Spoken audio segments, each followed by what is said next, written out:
अल्हम्दुलिल्लाह वहदा वस्सलातु वस्सलाम अला मन ला नबी अबाद अम्मा बाद।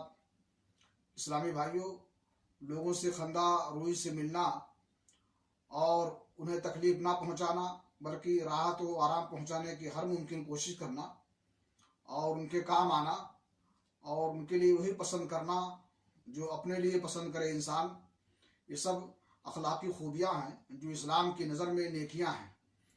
और हर बुराई और शर वाला काम गुनाह है और इसकी दो अलामतें बयान की गई हैं।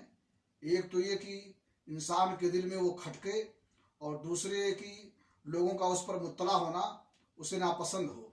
सही मुस्लिम शरीफ की हदीस है, अल्लाह के नबी जनाब मोहम्मद रसूलुल्लाह सल्लल्लाहु अलैहि वसल्लम ने फरमाया, अलबिर्रु हुस्नुल खुलुक वल इस्मु मा हाका फी नफ्सिका व करहता अन यत्तली अलैहि नास।